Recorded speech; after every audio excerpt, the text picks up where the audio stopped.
238.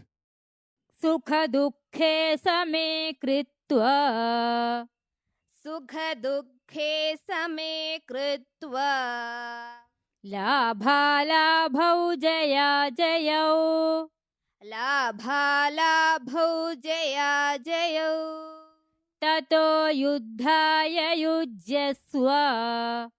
Tado yuddhaya yujyasva.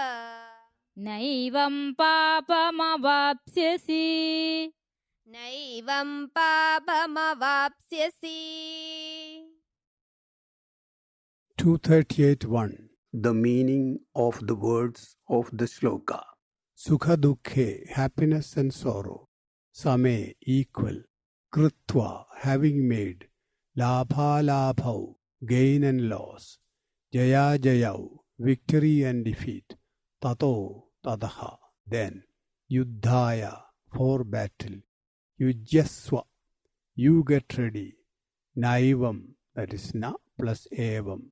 Na, not. Evam, this way. Papam avapsyasi. Papam avapsyasi. Papam, sin. Avapsyasi, you shall incur. 238.2. The meaning of the shloka. Having made happiness and sorrow, gain and loss, victory and defeat equal, you get ready for battle. Then you shall not incur sin this way. 238.3. Bhāṣya. Sukha dukkhe same tulye krutva ragadveshau akrutva ityetat. Tatha labha labhau jaya jayau cha samau krutva. Tato yuddhaya yujyasva ghadasva. Na evam yuddham kurvan papam avapsyasi ityeshaha upadeshaha prasangikaha. Translation. Making pleasure and pain equal, that is, without having likes and dislikes. Similarly, treating gain and loss and victory and defeat with equanimity. Then be ready for battle. The advice that the one who fights thus will not incur sin is incidental. 238.4. Explanation. The advice is to treat pleasure and pain as equals. How can these two diametrically opposite feelings be considered equal? They are poles apart. But the one who is steady on the path of spiritual progress should not be affected by either. While the situations may be beyond his control, the response to them is perfectly within his control. It is the response to the situations that give us pain or pleasure, and not the situations themselves.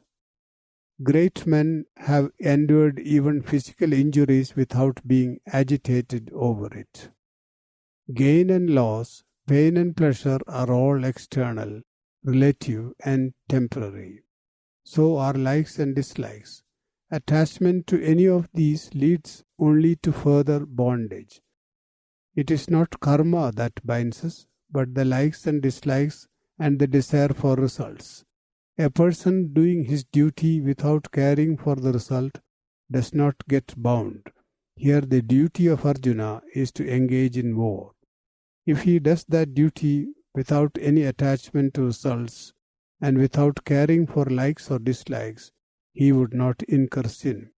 This statement is not an injunction to fight, but only incidental to the main teaching. The secret of success is to do our karma with dedication without caring for the result. Otherwise, the results will bind us and make us do more karma. 238.5. Bhāshya. Shoka mohapanayanaaya laukikaha nyayaha swadharmamapi chavekshya ityadyaihi shlokaihi uktaha natu tatparyena. Paramartha darshanam tu iha prakritam tacha uktam upasamharati esha te bhita iti shastra vishaya vibhaga pradarsanaya. Iha hi darshite punaha shastra vishaya vibhage uparishtad ज्ञानयोगेन सांख्यानां कर्मयोगेन योगिनाम् इति निष्ठाद्वयविषयं शास्त्रं सुखं प्रवर्तिष्यते श्रोतारः च विषयविभागेन सुखं गृहीष्यन्ति इत्यत आह. Translation. Worldly considerations were adduced for removing Arjuna's delusion and sorrow in the sloka starting with Swadharmam api chavetya 231. They are not the main subject matter. That is the realization of the self, which is concluded here in Esha te bhida, that is the next sloka. This is done here for showing the division in the teachings of the scriptures.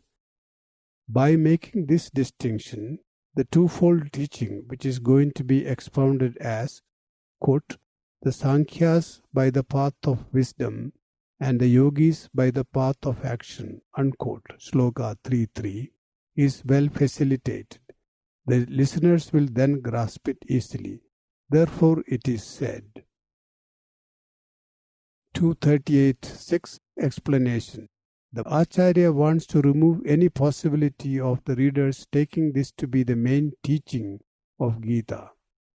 The instruction in Shlokas 231 to 237 are purely from the worldly point of view. A clear distinction is to be made of them with the instruction in Shlokas 211 to 230, which are about the ultimate principle which Bhagavan names Sankhya Buddhi. See 210h4 in the next shloka. He also says he is going to teach the Yoga Buddhi, see 210h5, in the coming shlokas. Thus he states emphatically that the path of wisdom and the path of action are the only two paths enjoined by the scriptures. The Acharya has termed them Nivritti and Pravritti and dealt with them extensively in his preface. See 425, 435 and 443 of Volume 1. This is in line with the teachings of Bhagavan in the next chapter, that is Shloka 3.3. Lokesmin dvividha nishtha pura prokta maya nagha jnana yogena sankhyanam karma yogena yoginam.